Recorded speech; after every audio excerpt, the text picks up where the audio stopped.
Hey everyone, Vince Montero here. Thank you for joining me for another Taco Tuesdays with Vince, where we discuss the latest and greatest with ads, our platform for PPC management, as well as do a Q&A afterwards. You guys feel free to put your questions in the comments, and I'll get through them as many of them as I can in this hour. We did have a webinar last week, Tuesday, following my TACoS Tuesday then. And if you guys were in that webinar with Amazon, it was a great webinar, lots of content. However, I know there was questions that might have been, you guys might have had if you were on that webinar. Hopefully you saved those questions. You can ask me those questions here since there was no Q&A or replay available of that webinar for last week. If you weren't on that webinar and if you've just been coming regularly, you guys know I'm just going to start out with a particular feature that I want to share, which is just actually today is just the changelog, because I want to make sure people are using it and more aware of it. And after that, we can talk about the changelog, or we can talk about anything related to PPC. For those of you that are brand new, the reason we call it TACoS Tuesday is not just because I like tacos, which I do. It's because we try to emphasize a metric that we do have available in ads, which is total sales and TACoS. And TACoS simply means, what is your ACoS beyond just your PPC sales? What is your PPC spend divided by your total sales? So your organic plus your PPC sales. So that is, if you take that into account, your organic and your PPC sales, which is your total sales, you're going to make that metric against your PPC spend. If you do calculate that, that is called your total ACoS or your TACoS. Hey, Aaron, how you doing? So I'm going to go ahead and then share the screen for the changelog. We're going to go over that. And then, again, feel free to ask me questions about this, and I will answer them as best I can. So this is the changelog within ads. And you guys can see that if you guys come here, it basically says all keyword updates and changes, including automatic bid adjustments, are recorded here. So if you guys are making adjustments in ads, or if you're actually making them in Seller Central as well, we're going to record pretty much everything in here. So this is a great place to go to see what's been changed in your account, either by you, if you forget, or maybe somebody that works for you. Or maybe if you're using ads, this is where you're going to go to see the things that have been applied automatically. And what I mean by that in this example is that you can see there's lots of campaigns here, and these suggestions have been applied automatically. So what we list basically is by type. So you can see the different sources here. The sources are, again, applied automatically, manually updated in ads. You'll see manually updated in Seller Central as well. Let me switch over to the account with more details so you guys can see maybe the different suggestions that are in here. So yeah, you can see there's some here that are manually updated in ads. If this was in Seller Central, it would say manually updated in a third-party tool or Seller Central. So again, this is a great place to reference. If you're doing optimizations manually, which you can obviously still do even with ads, and you want to check on the latest changes that you did. You basically just come to the changelog. If you're looking for keyword bid changes, you can go ahead and do that here. You're going to see all keyword bid changes in the past month. But again, you can go as far back as you really want to, depending on when you started with Helium 10 or with our ads tool. So it gives you a great history. It only goes back until, I actually should say that, it only goes back until May, however, because that is actually May 11th. That's when we actually created the changelog and started recording. So pretty much through May, or through the 11th of May till now, you're going to be able to see all the changes that you've done in Amazon, in Seller Central, or in ads, or a suggestion. And it has everything to do with just the keywords. So that's bid changes. That's if automation was applied automatically for you. That's if keyword change. Keyword change means was a keyword added or was it just paused? And then negative added. Did you add a negative keyword to a particular campaign, or did our tool do that. So the way that you activate automation within ads is in the ad manager. So every single keyword that in a campaign that you have in ads will actually get a keyword bid suggestion. So whether or not the campaign was made in ads, you know that you're always going to get keyword bid suggestions. And those suggestions appear on the suggestions page under bids. So these are all the bid suggestions for keywords that are in this particular account. It's across all campaigns. If I wanted to search for specific campaigns or by portfolio, I could do that here. But this is basically everything. It's every keyword in all your campaigns. Here's some bid suggestions based on the algorithm that we have. So if you go through this and you trust it, and then you want to use our automation for it, which means you don't see them here anymore, then you would just go to the ad manager and then you would automate. So that is just for the keyword bids. That's what this column is for. And it says it right there. Activating will automate keyword bid suggestions currently found on the suggestions page. Changes will be recorded in the change log. So that's why I'm talking about the change log and showing you how it works. How it works together is the ad manager is where you can go by campaign and choose if you want to see bid automation for that campaign done manually. It will then no longer appear on the suggestions page. It will just actually go straight into the change log. So the other thing that we recently added that also would be recorded potentially automatically by us is the automation for new keywords and negative keywords as well. So we have 3 different columns here for our suggestions. You've got bid suggestions, new keywords, and negative keywords. So previously, new keywords and negative keywords were only for campaigns if you built it in ads. If you guys have been on any of my previous Tuesday trainings or sessions last month, at the end of September, we made it the ability to have campaigns not built in ads to get new keyword suggestions and negative keyword suggestions. So the past couple of weeks, last week especially, I went through the configuration of how you would actually put a campaign. Let's say all these campaigns were not created in ads. So you actually have the ability to get new keyword and negative keyword suggestions for these campaigns by using our configure settings. And this is something I went through last week and also at the end of last month. So I won't go into it in detail again, unless you guys have specific questions about it. But if you do want to learn more about the automation, and especially for the configuring of campaigns that were uploaded into ads, so you don't have to start fresh with your campaigns, there is a pro training available for pretty much everything I've covered in our previous trainings. There is a video for that. I'm going to click on this. It's going to autoplay, which I still don't like. And you can see the existing pro trainings here. The ads overview is the only one I'm saying people not watch because it's a little bit outdated. I need to redo this one. But you do have pro trainings for everything else, including the ability to add rules to your campaigns. And this is the very last one that we did. So if you did want to watch specifically a training on the configuration of campaigns not created in ads, then you can watch that, and then you can use this feature here.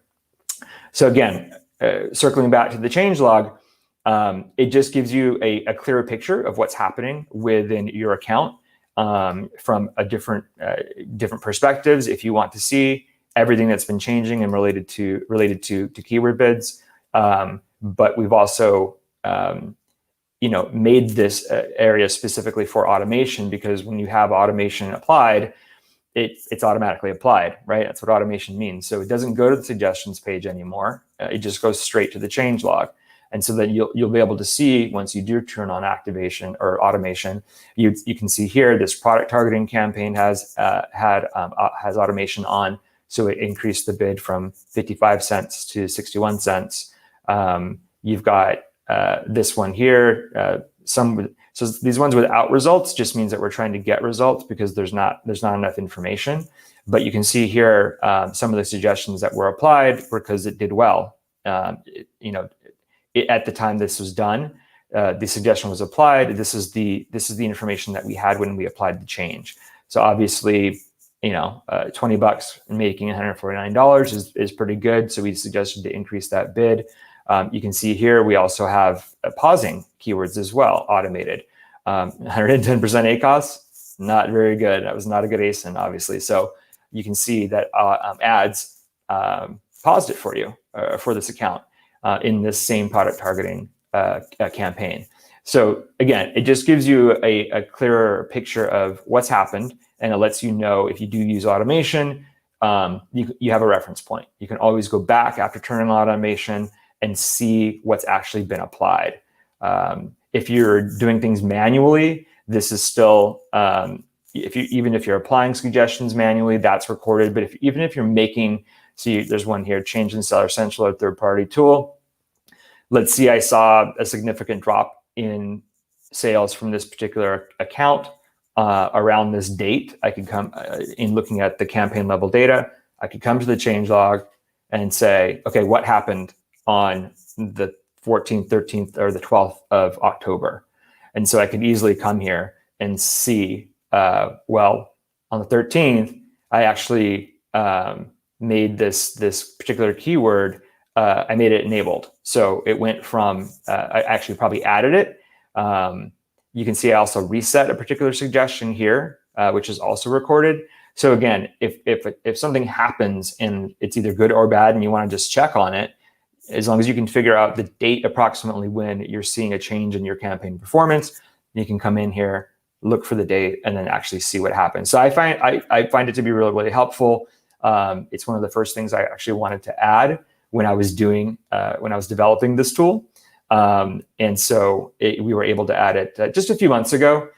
But again, I just want to make sure you guys are aware of it and are aware of the capabilities of it, because it's going to be really handy in helping you with your optimizations, whether doing it manually or actually doing it, letting ads do it for you.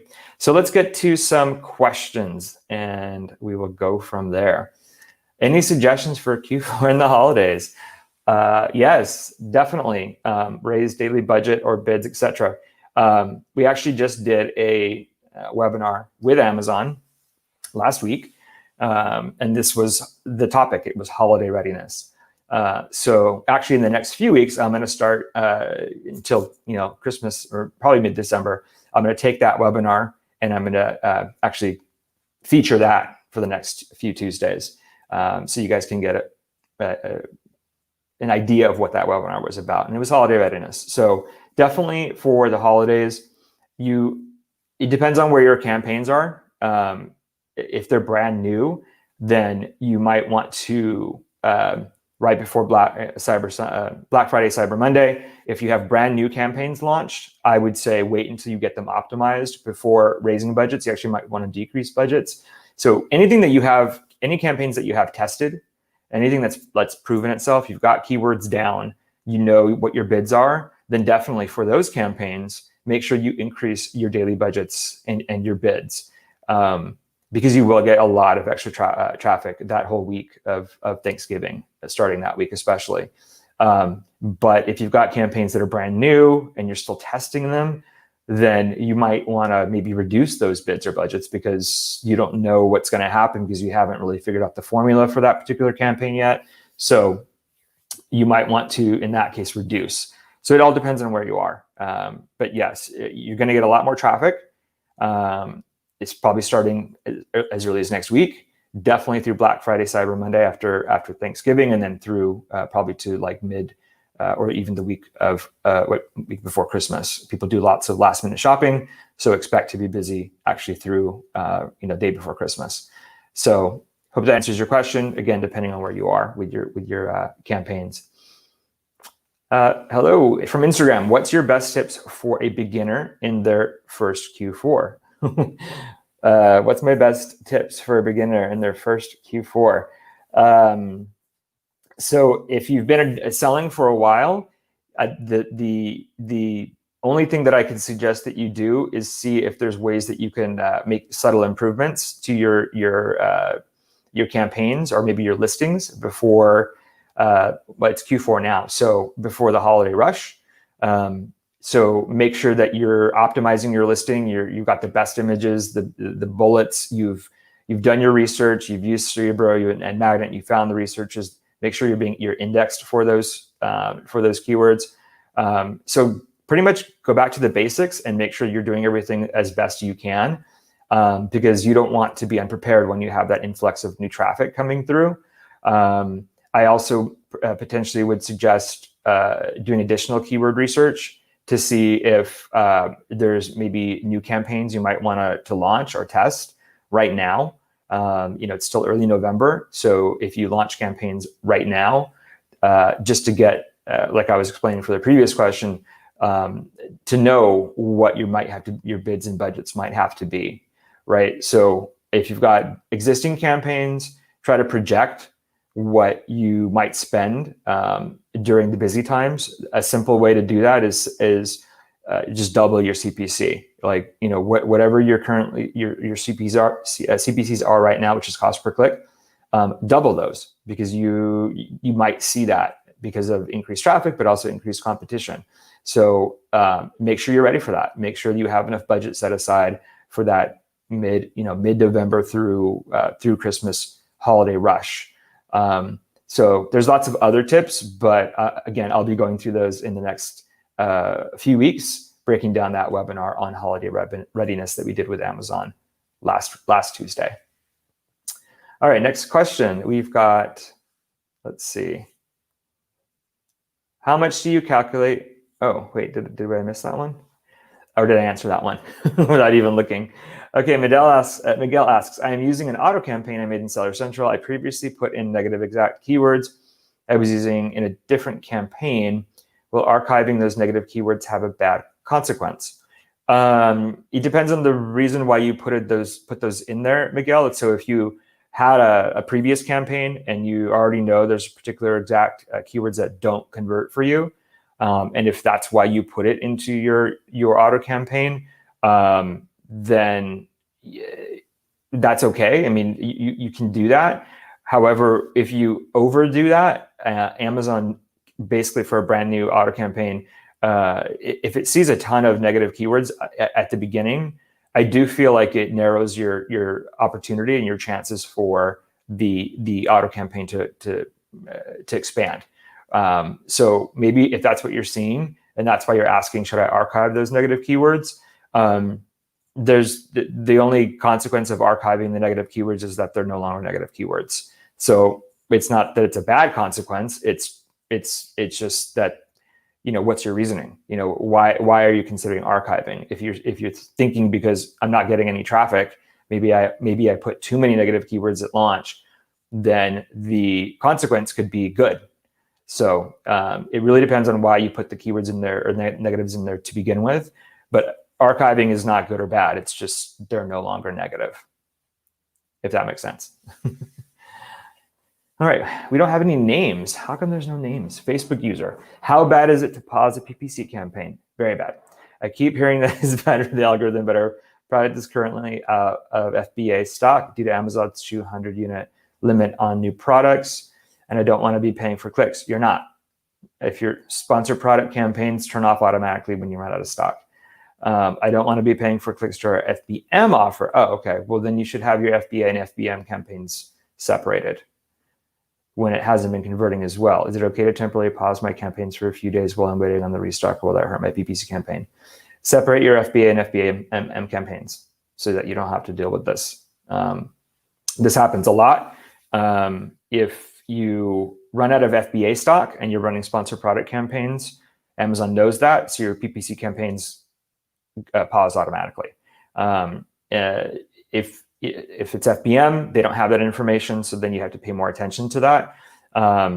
If you know your FBM campaigns, or if you know your FBM sales don't convert as well as your FBA sales, then having them in the same campaign skews the results of the FBA campaign. So hopefully, and the reason why I say split them is because if you've got the same keywords running to a campaign and you've got your FBA and your FBM SKU in the same one, then, and your FBA, you already said your FBM campaign's doesn't perform as well because the delivery times are not as good, most likely, as FBA. So then you're optimizing your campaign based on the poor results of the FBM sales, which isn't fair to the FBA sales that are in there. So that's why my suggestion for that one is to, if you can, split them into different campaigns, because you don't want to be over optimizing your campaign based on the bad results of the FBM when the FBA is doing better. So that's definitely something that I ran into a few times, and that's really the only way to make sure that you and it also, if it gives you more control, if you know that you're out of stock of your FBM, you know you can just go to those specific campaigns and pause them, and then your FBA campaigns, if those run out of stock, if you're running sponsored product campaigns, then Amazon turns them off. The only caveat to this is if you have sponsored brand campaigns. Sponsored brand campaigns, because there's 3 products in that particular ad unit, the Amazon will just remove the one product that's out of stock, but it'll still show your sponsored brand ad with 2 products in it. If 2 of those products are out of stock, Amazon will still show the sponsored brand ad unit with just 1 product in it. So which doesn't look good. It doesn't convert as well. So only if you're running sponsored brand ads do you really need to worry about pausing those campaigns when you run out of FBA stock. So I hope that answers your question. Natalie, wait, not Natalie, Natalia. What are the ways to increase organic sales? Honestly, having the best and most optimized product listing as you possibly can. Starting with good pictures, starting with doing your keyword research, making sure that you know the keywords that you want to be indexed for your product, making sure those keywords are in your listing or in your bullets, definitely in your title. Actually, the title's the number 1. And then making sure your backend keyword pages are also fully updated. Search terms are the most important part of the backend keyword pages. And then just making sure and checking that you're indexing for those particular keywords. The other thing that you can do to help you index for those particular keywords is run PPC on those keywords. We have seen that even if you, I think Bradley has a case study on this, but even if you don't have your keywords indexed or specific keywords indexed in your listing, if you have that same keyword running in PPC and it has sales to those keywords, Amazon knows, hey, this particular keyword is relevant to this particular product because we do see buyers, shoppers buying that product based on that keyword search result. So you can kind of get indexed for keywords using PPC as well. And that does help your organic sales, because organic sales is all about being indexed for the right keywords so that you show up in the right search results. And then once the user gets there, obviously making sure you have the best possible product listing that you can have also then ensures that you get increased sales. So those are my suggestions for how to increase your organic sales. Helium 10, how accurate is Amazon's suggested bid from MS Sunny Delight on Instagram? I love that, Sunny Delight. How accurate is Amazon's suggested bid? The suggested bid on Amazon is pretty accurate for the moment that you're looking at it, but that's what you have to think about when you're looking at it. It's really a snapshot in time of, if you're building a campaign, right, and you have a bunch of keywords and you see the suggested bid, it's saying, Amazon is saying, hey, for this keyword, this is the range, right? This is the high, this is the low, and then they just put the suggestions just in the middle. So the suggestion that Amazon always gives you is pretty much just always in the middle of what it knows at the time is the lowest bidding, like whoever's bidding the lowest for that keyword, and then whoever's bidding the highest. So it's accurate in that sense, but that doesn't mean that it's a good suggestion, if that makes sense. Because again, it's a snapshot in time. It'll change depending on when you look at it. So the general rule, if you're launching a campaign or if you just want to really be more aggressive in your bidding, is try to get towards the higher end of that suggestion. So when you see the suggestion, what's on the higher end, and then shoot for that, because that's really the only way that you're actually going to get to be certain that you're going to get a lot more traffic is to be on that higher end anyway or above. You know, a lot of times we say, you know, try to go even above what that higher range is on the suggestions. And that way, especially at launch, you're going to get a lot more data to then help you optimize your campaigns more efficiently. All right, next question. Mandy asks, my campaigns were created in Seller Central, so I configured them in ads. But when ads makes a keyword suggestion that is in a broad campaign to be moved to an exact match, and I approve the change, it moves the keyword to the exact match campaign. Okay. However, that keyword is still showing up as a broad keyword in the exact campaign. The keyword is still showing up as a broad keyword in the exact campaign. It should make it an exact keyword. So if you're saying that it's not making it an exact keyword, that's probably something we would have to open up a ticket for. So let me reread this to make sure I'm understanding you, Mandy. So you had campaigns created in Seller Central. You use the configuration that we've been talking about that I mentioned earlier, which basically means you have campaigns in a flow. So maybe auto, broad, and an exact match campaign or ad group.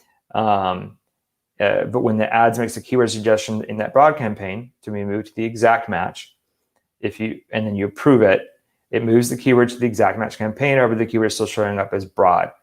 Yeah, so that, if I'm reading it correctly, Mandy, that is something that you would need to send a support ticket to and give screenshots of your exact campaign showing that this broad keyword that was moved is actually still broad match. So if you could throw up the support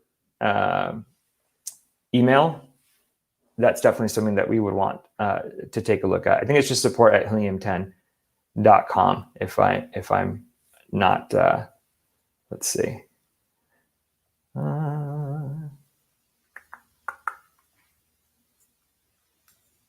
I should really have that written down. But I think we're transitioning support on the back end, so maybe that's why we're not getting an answer to that. But yeah, I believe it's just support@helium10.com. Mandy, so just make sure that you reach out and get us screenshots, and then your account, whatever your login is for your ads account. That's the way we can actually then look at your account in the back end and kind of see what's going on. So, all right, who else do we have? Miguel asks, I was running them an exact campaign, so I added them as a negative match in the auto campaign. I'm not running that campaign now. Okay, so this is an update to the previous question.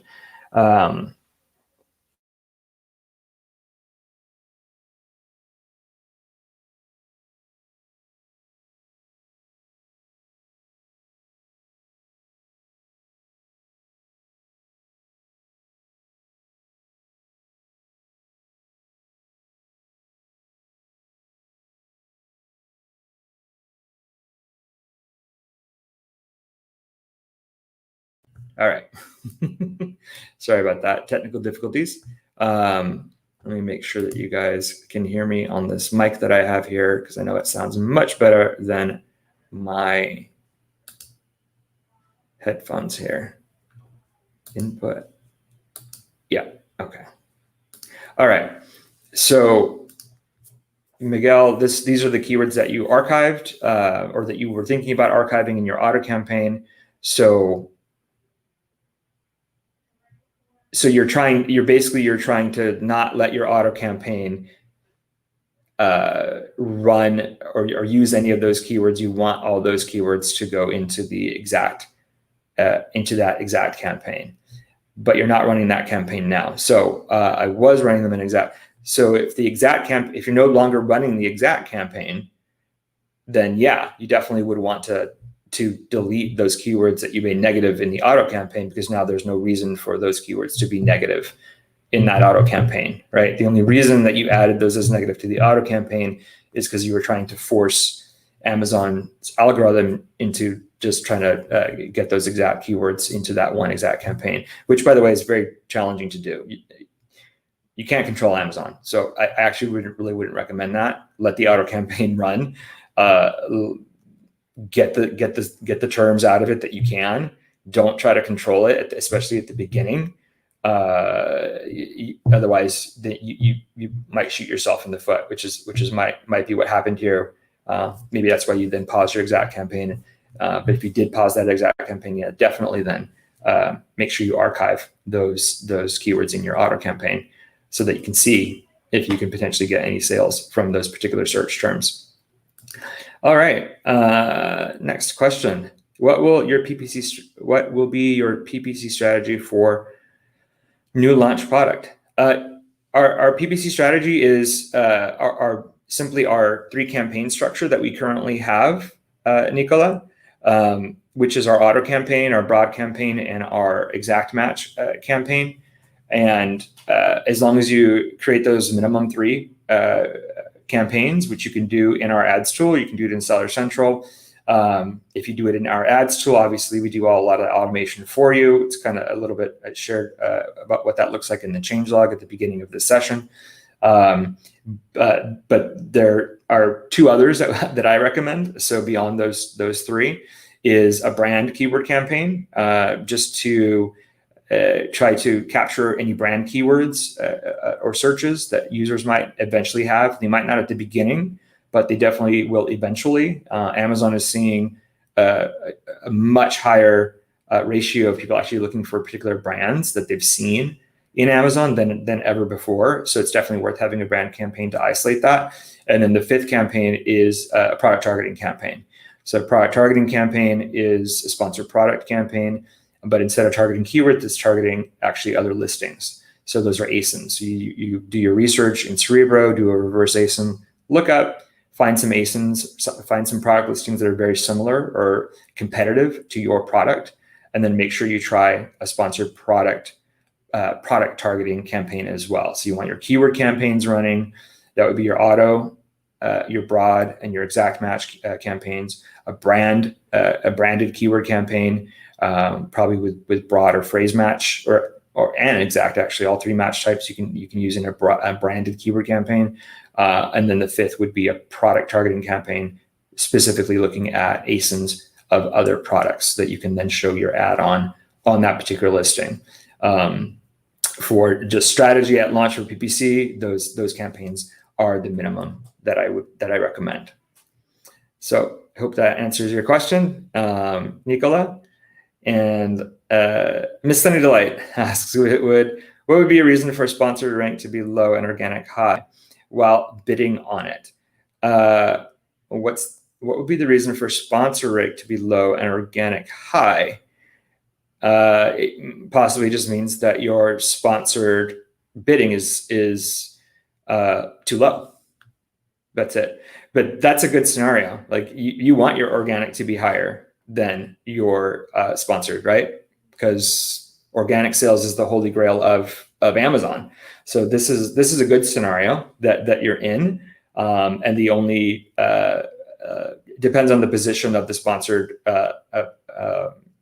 ad, because sponsored only has certain positions on the page, and then organic just flows top to bottom. So if your organic product tile is higher than your sponsored one, it just means that you're not spending as much, obviously, on that particular keyword against those other products that happen to also be doing sponsored products ads. So I guess the point I'm trying to make is that they're not connected.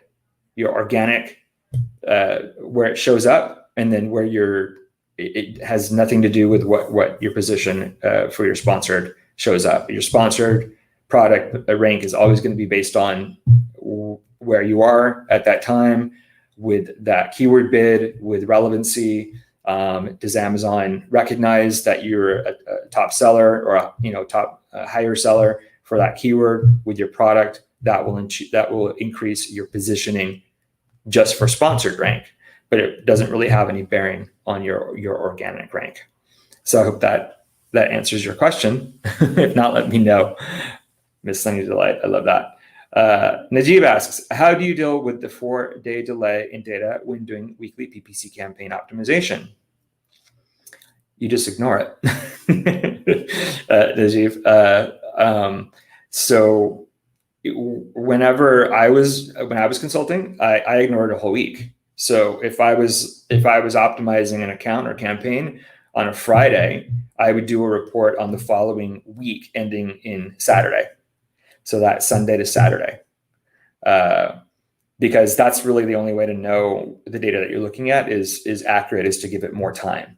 So 4-day delay, a 7-day delay, however accurate you want to be is suggested. A minimum 72 hours is suggested by Amazon. Even I know people sometimes get stuck on the fact that ads does not include 72 hours worth of data in our tool in ads, but go to Amazon, hover over your clicks, hover over your spend, hover over your sales, and it basically says, don't look at 72 hours worth of data because these are the changes that might happen. You've got sales attribution, you've got click fraud, it changes the spend. We have a whole article on it in ads, actually, why we don't include 72 hours worth of data.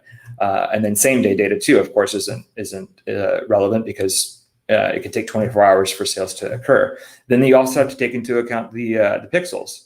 You've got 7-day pixels for sponsored products, and you've got 14-day pixels for sponsored display and sponsored brands. So if somebody initially looks at your product, your product listing on a Monday, but then they don't actually buy it until the following Sunday, which is 7 days. If they buy it on that Sunday, you still get that sale, but it's attributed to that Monday. It's not attributed to the Sunday that they bought it. It's attributed to the first click on the ad, and then Amazon saves that. And then if they buy it within 7 days, they're going to attribute it to that Monday. So if your optimization window, let's say again in this example, they clicked on that Monday. So if you're optimizing on Friday, then you're never going to include that sale in your calculations because Sunday hasn't happened yet. So that's why I used to do a minimum 7-day delay specifically for the sponsored products 7-day pixel. If you're doing lower volume sales, that's not as big a deal. But as you see a lot more sales, higher volume sales, those numbers are quite large. If you're running sponsored products or sponsored display and sponsored brands, again, you have to take that into account because that's a 2-week window that Amazon says, hey, they clicked on your sponsored brand ad and they looked at this particular product, but they didn't buy it immediately, but they did buy it 14 days later. So 14 days later, they made the sale, but they made a sale, but the sale gets attributed to that click 14 days prior. So that's why, again, you always want to make sure that you're looking at your data accurately, depending on when Amazon makes it available to you in Seller Central or through a tool like ours when we make it available to you, which again, we don't include that same day or 72-hour that window before. So if that makes sense, Najib. All right. Eagles and cycling. Oh, cool. 2 of my favorite things. My first product just went live on Amazon. First time FBA seller. Congratulations. You're learning everything you're trying to. What do you suggest the most important thing to focus on now is? Organizing keywords and PPC. Well, it depends. If you're not doing PPC, then yeah, that would be my suggestion. But honestly, actually before that, really focusing on PPC really isn't a smart idea until you've done the basics of your product listing.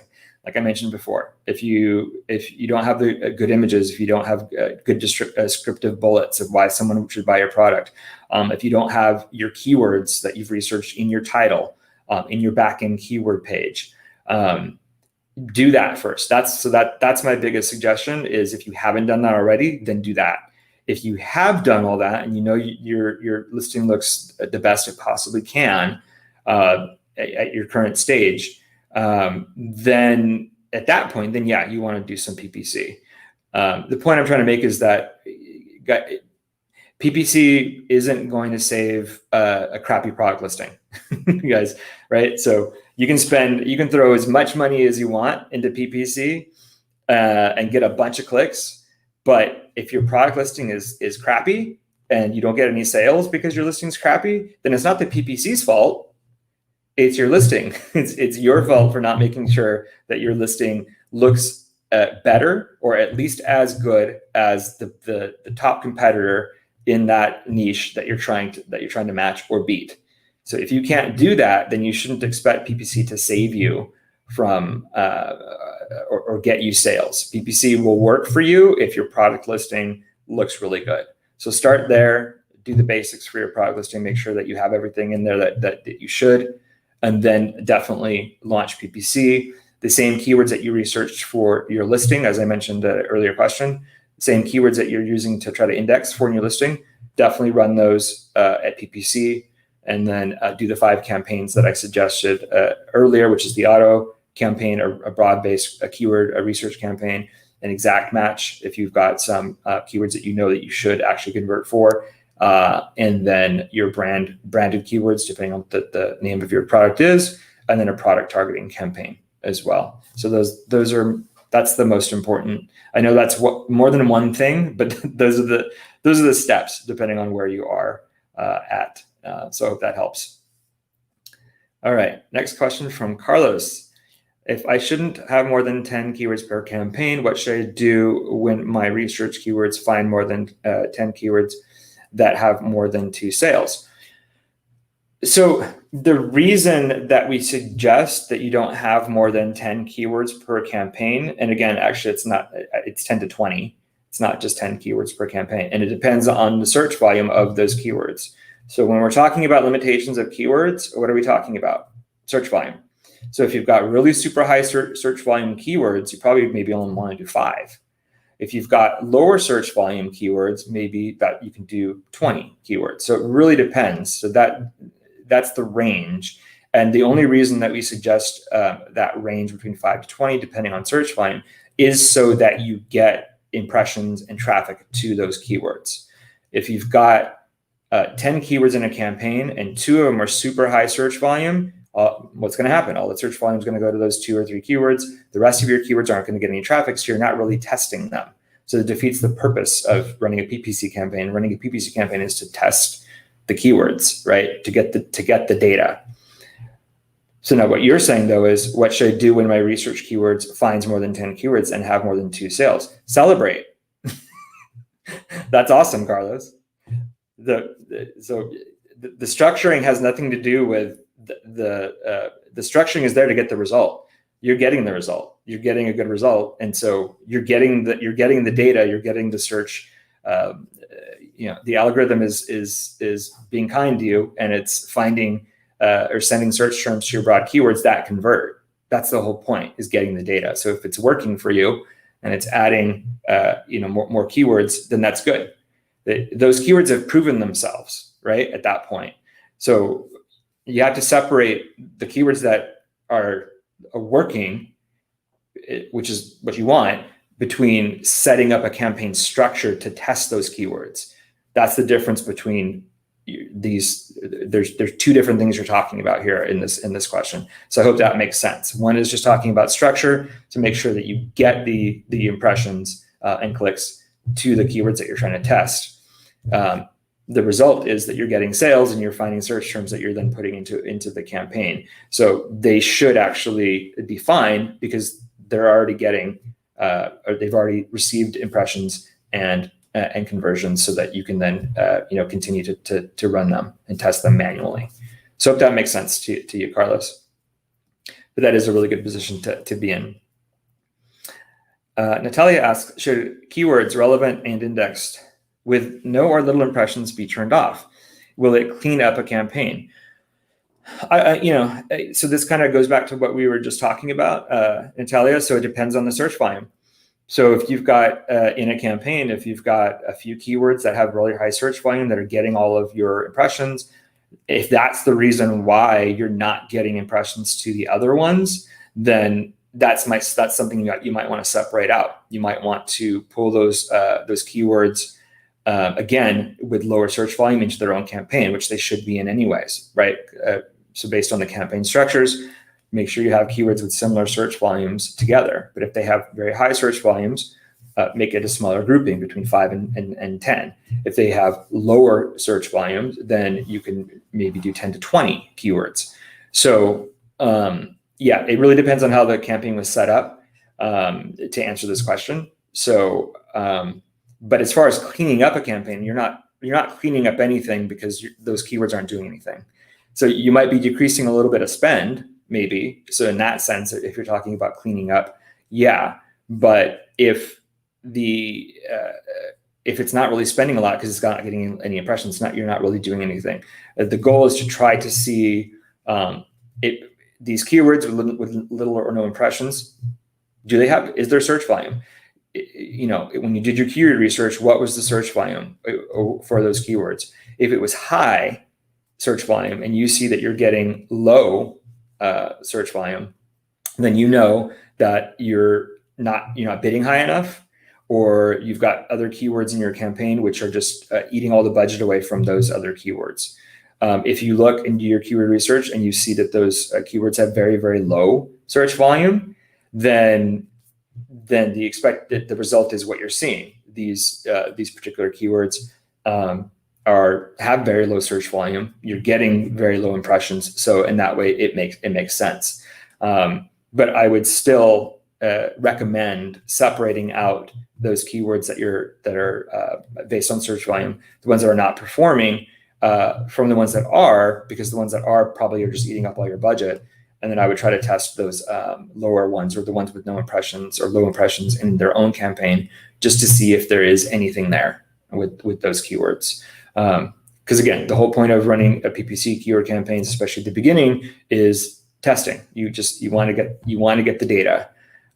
If you're not getting the data on X amount of keywords, and you know that the search volume is there, then you're not doing a full proper test of those particular keywords that you've researched that are relevant and indexed. So I hope that answers your question, Talia. All right. Joan asks, auto campaign is high spend and no sales. I see is hundreds of one-click search terms that are not converting, but costing almost $1 each. This is tried and true product, but ads not providing any insight.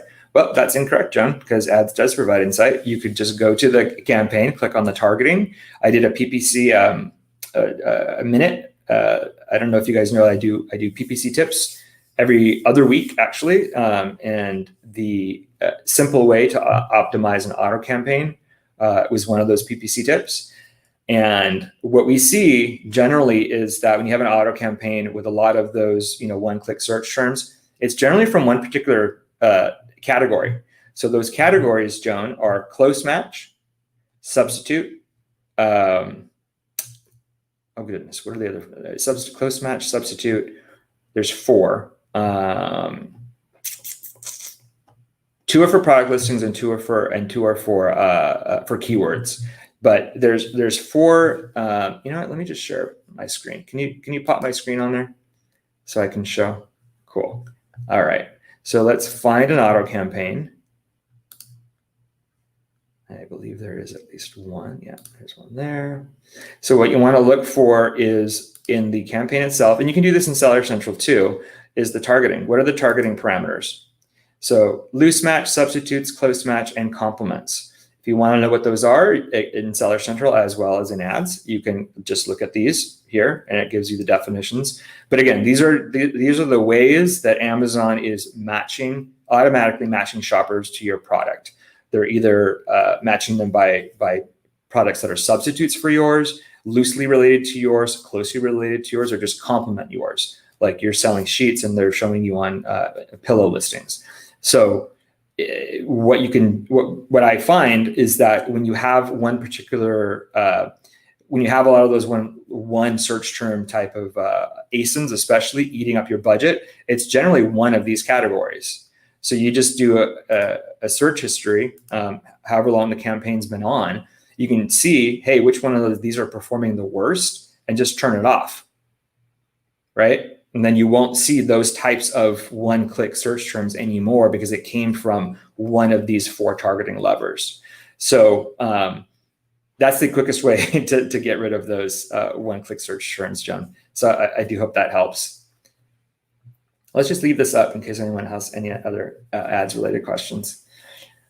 Okay, Adil asks, when I first launched almost 3 months now, I was bidding very aggressively on both auto and manual campaigns as ACoS was higher. Now I've reduced my bids to very low to control the ACoS, okay?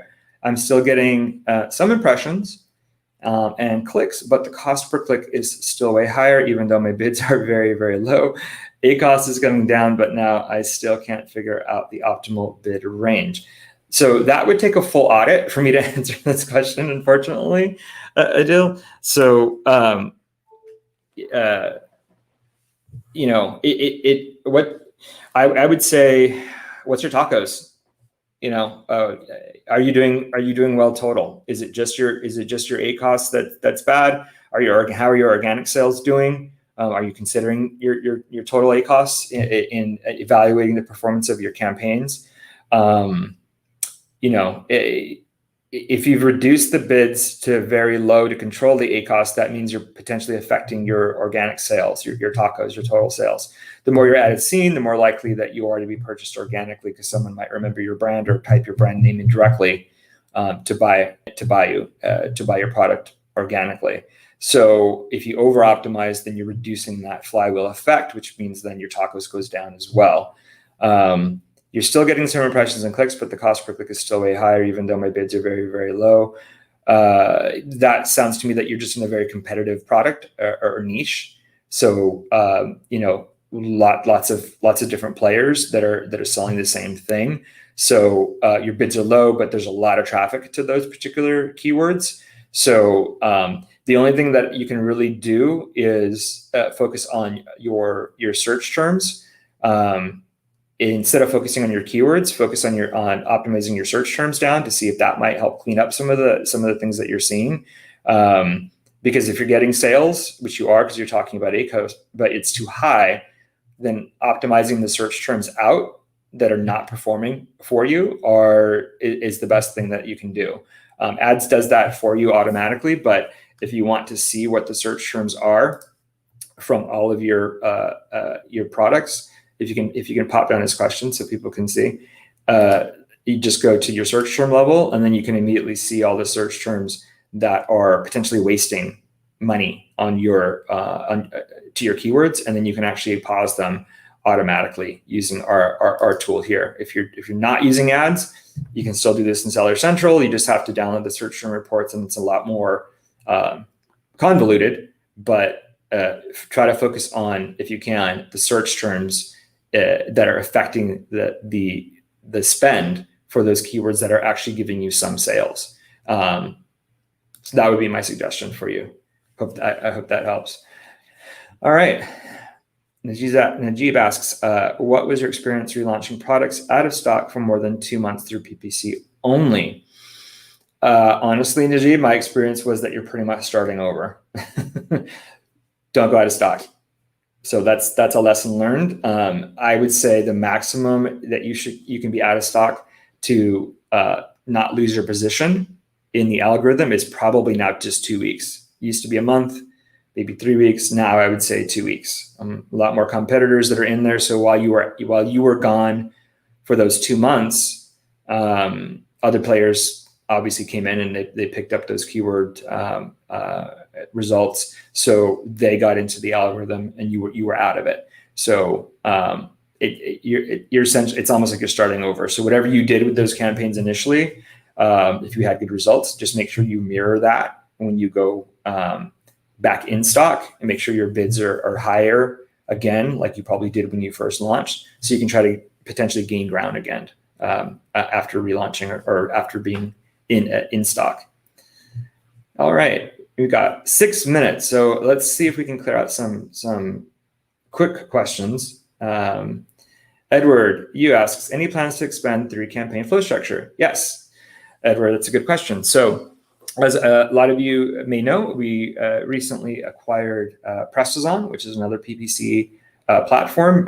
That's all they've been focusing on the past 4 years. And one of the things that we are doing while we're integrating their technology, so to speak, into our ads tool is redoing our campaign flow. And we're actually going to add a product targeting campaign into the flow so that you can add your ASINs from your auto campaign, for example, directly into your product targeting campaign. So when that happens, then that will also then increase the campaign structure that we have currently in our ad manager. So our configuration settings will include the ability to add not just 3 campaigns, but you'll also be able to add a 4th campaign in the flow, and that potentially would be that product targeting campaign. Workarounds, not quite sure what you mean by that, but if you want to, a workaround, if you want to create just one campaign, let's say your branded keyword campaign, and you don't want to have to use our tool because our tool makes you build 3 campaigns at once, you can still make that one campaign in Seller Central. And then if you wanted to integrate that campaign into a campaign structure, then you could do that by clicking on the configuration settings here and then adding that campaign into a campaign structure. So that's a workaround for still building campaigns outside of ads, but then using our flow to benefit from the review of the search terms that we do for you guys. Hope that makes sense. And who else do we got? Kamar asks, why some keywords don't show organic rank? I have no idea. That's not a PPC question, unfortunately. So I can't answer that question for you, Kamar. I could answer that question is why some keywords wouldn't show sponsored rank. So Alina asks, what's your advice about products with variations? Oh no, this is a big one. I have 10 products. They're died under 5 variations, each with 2 sizes. Now all the ASINs get impressions and orders. TACoS is around 30 to 40% for each campaign. I have them set up in ads. TACoS is around 15%, but growing. 15% is really good, Alina. Actually, I think anything under 20% is really good, especially if these are new products. But it was 10% 1 month ago. Okay, fine. But that also could be because it's getting busier, right? There's more traffic coming. So they're spending a lot. Do you think it's worth a test with all the variations in the same ad group? The parents are in the same product, just different size and type. Yeah. The only benefit of spreading them out like you did originally is so that you get more coverage, right? So you get more potential product tiles with your PPC. But if you're concerned about budget, then take the data, take all the data that you have, on the products, on the variations, on the sizes, see what's working and see what's not. You might have a certain size that's just not working in your list. Just turn it off. Don't spend money on PPC for it anymore. But you're still spending PPC. People are still coming to the page, right? And they're going to see the other size. So you don't need to spend money on the size that you know is not working because people are still going to get to it through your other PPC campaigns. So yeah, you can try to focus your PPC so that you're just in one campaign, especially since you have data with the keywords that work, and just running that to the listing, the parent listing that has the variations, and just letting the shopper then decide, which one they're going to buy or not. That's the alternative versus running PPC campaign for each variation, each size. So, but again, like I was saying before, it's all about data. So if it sounds like you've got maybe even 2 months worth of data, then now is the time to start trimming that down. So I definitely recommend either just trimming that down to see what happens, or running a test, like you're saying, and running all the variations, into the same ad group. As long as they're the same price point, I would say that's a good thing to do. If their sizes are dramatically different in price, then maybe not. If they're close, then yeah, I would say that's potentially a good test for you. All right, we've got time for one more. Let's try to make a shorter one. There you go, Mike. May I use PPC through Seller Central and ads through Helium 10 at the same time? Yeah, I mean, can they be on side by side? Sure, yeah, they can absolutely be on side by side. There are still things that you can only do in Seller Central that you can't do in ads, like placement targeting or dynamic bids. Those are things that are kind of ruled by Amazon. So there's still plenty of things that you really only can do in Seller Central. If you only want to make one campaign, like I mentioned earlier, you can't do that in ads. The whole point of using ads is because we're going to do 3 campaigns at once. We're going to actually put them in a flow. We're going to look at the search terms for you. If you want to create a campaign outside of that structure, then don't use ads. Build it in Seller Central. But one important thing, and I'll end with this, one thing that I want you guys to understand, and it doesn't matter, I mean, hopefully you're using ads, but even if you're using another third-party tool,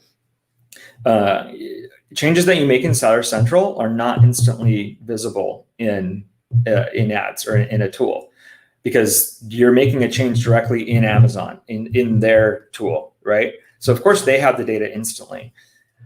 That doesn't mean that they push that data instantly to ads, right? Or to another third-party tool. Sometimes it takes a day. Sometimes it takes 2 days for things that you did in Seller Central to be reflected in ads. So that's one thing. We get a lot of people saying, "Hey, I made these changes, but I'm not seeing them reflected in ads." Like, well, when did you make the change? Like 2 hours ago. I'm like, well, of course you're not going to see it, because we update our data several times a day for like keyword bid suggestions. But campaign budgets, for example, if you make that change in Seller Central, that won't get reflected in ads to the next day.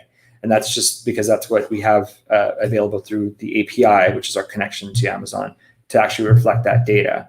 So you can use them at the same time. Just make sure you're not trying to compare things apples to apples within a same day period, or maybe even 2 days, depending on the changes that you're doing in PPC, in Seller Central. In ads, when you do changes, those get pushed. You make the changes, those get pushed to Seller Central. So most of the things you do in ads, you should see reflected immediately in Seller Central, because we're actually sending it. We're almost your hands pushing the data from ads into Seller Central. So, but there's even some delays with some of those things that you make an update. For example, one of the things that we saw was if you archive. Somebody asked a question about archiving negative keywords. You can do that in ads, and the data is stored and saved. But when it pushes to Seller Central, Seller Central doesn't reflect that you archived that immediately. So that's one thing that takes a day being pushed from us to them. Long story short, you can use them at the same time, and you have to for specific functions. But don't try to compare data immediately between 2 different platforms, because they're not connected immediately. They're not connected by the same system, right? They're 2 complete. Our system's completely different from Amazon's system, and all we have is the connections between us, which is the API. So do expect some delays on some changes that you make.